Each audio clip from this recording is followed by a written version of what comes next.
Hello students, आप सभी का स्वागत है हमारे यूट्यूब चैनल इंटीग्रल मैथमेटिक्स में। हमने स्ट्रेट लाइन चैप्टर स्टार्ट किया था और इसमें हम फॉर्म्स ऑफ लाइन की बात कर रहे थे। मैंने आपको बताया था 5 फॉर्म होते हैं, जिनमें से 2 हमने कर लिए थे और 3 फॉर्म्स बचे थे। उन 3 की बात आज करते हैं। तो हम थर्ड फॉर्म पर आ रहे हैं, इंटरसेप्ट फॉर्म। इंटरसेप्ट फॉर्म,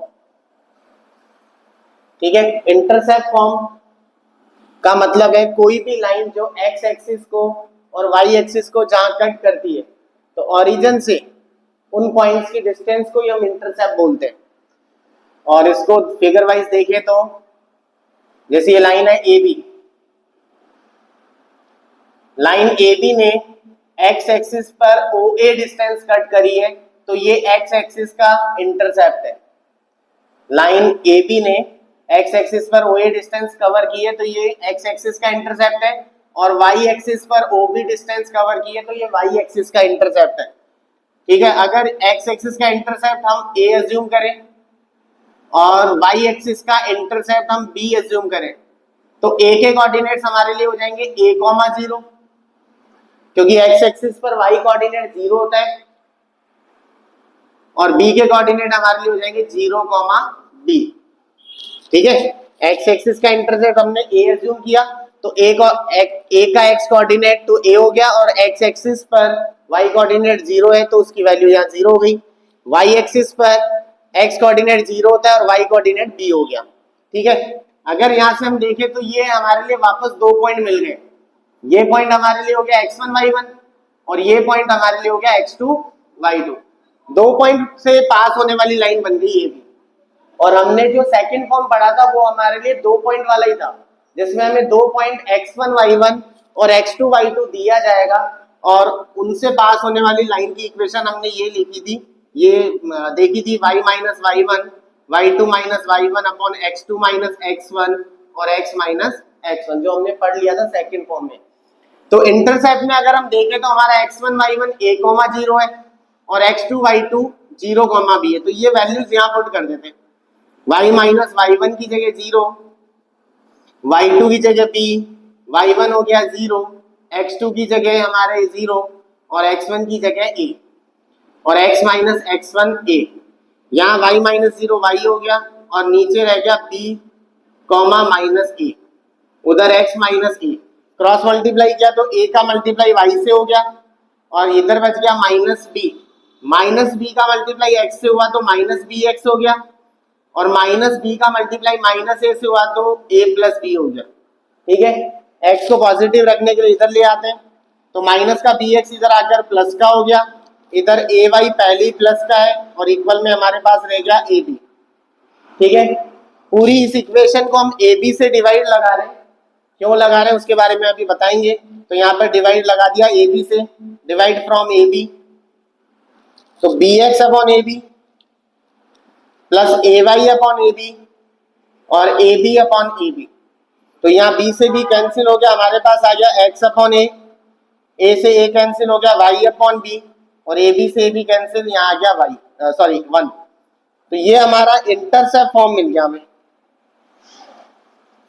ठीक है, equation of line in intercept form. AB से डिवाइड हमने इसलिए लगाया, आप देखोगे AB से डिवाइड होने पर x के नीचे a आ गया।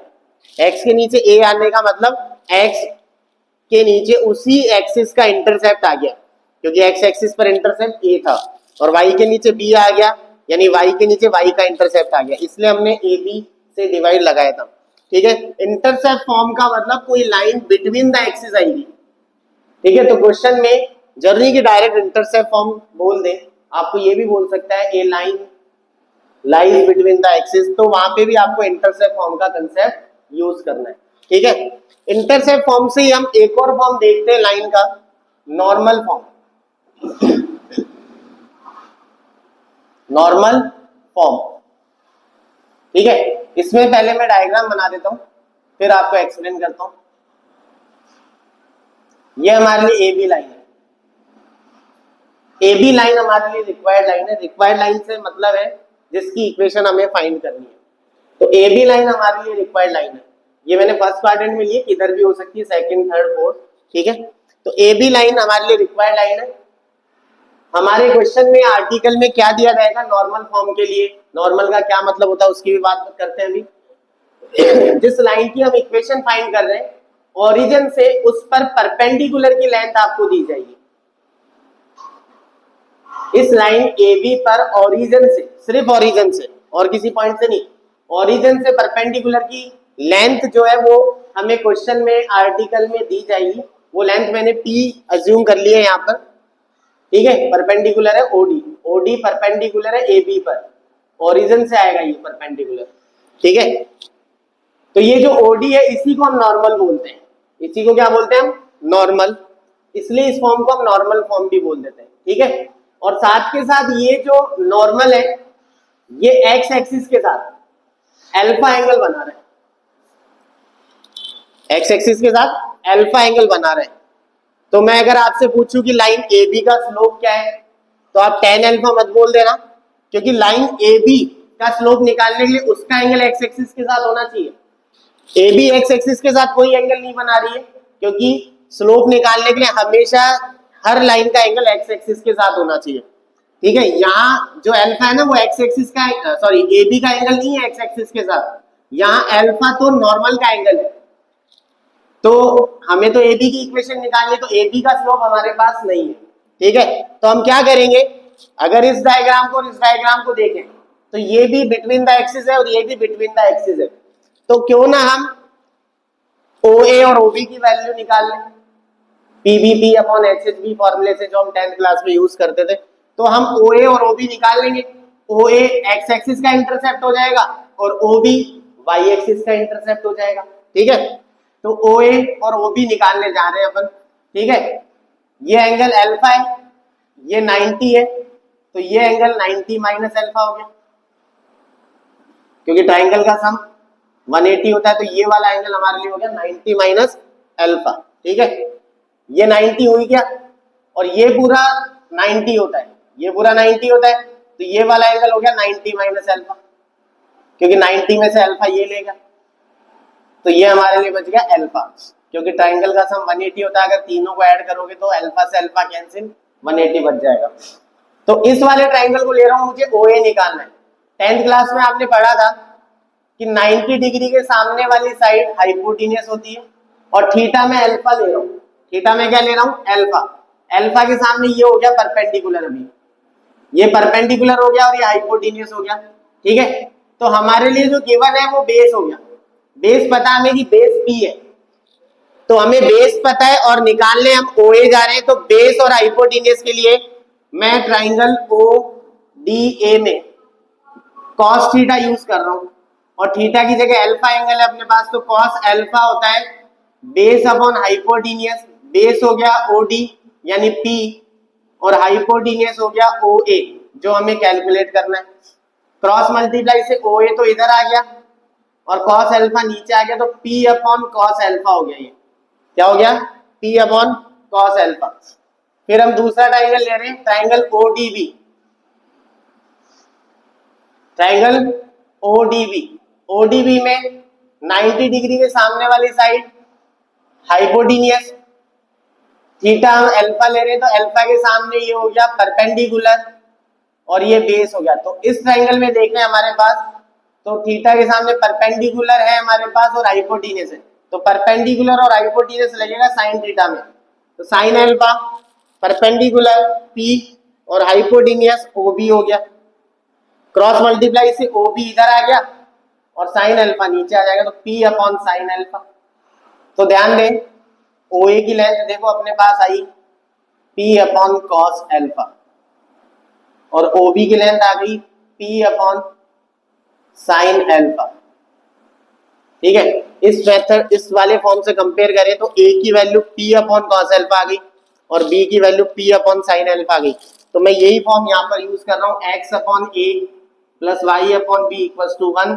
इसमें ए की जगह मैं ये इंटरसेप्ट रखूंगा P upon cos alpha, A की जगह, तो ए की वैल्यू मैंने रख दी पी अपॉन कॉस अल्फा और बी की जगह मैंने रख दिया P upon sine alpha.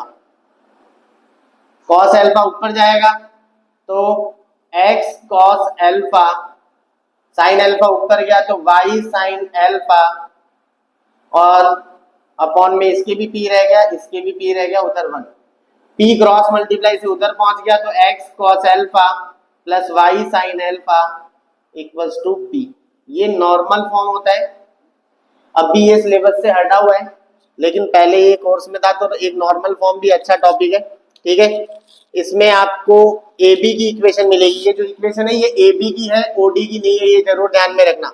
A B की इक्वेशन निकाली हमने, जिसमें ओरिजिन से परपेंडिकुलर की लेंथ आपको पी दी जाएगी, और वो नॉर्मल, ये परपेंडिकुलर को ही नॉर्मल बोलते हैं, ये जो नॉर्मल है वो एक्स एक्सिस के साथ अल्फा एंगल बनाएगा।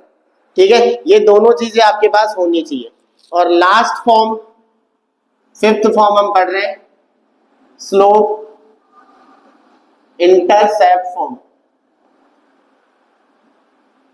इंटरसेप्ट फॉर्म ये भी था, लेकिन इसमें एक्स एक्सिस और वाई एक्सिस दोनों के इंटरसेप्ट थे। इसमें जो इंटरसेप्ट होगा वो सिर्फ वाई एक्सिस का होगा। ठीक है, इस तरह से हम समझ सकते हैं इसको। कोई लाइन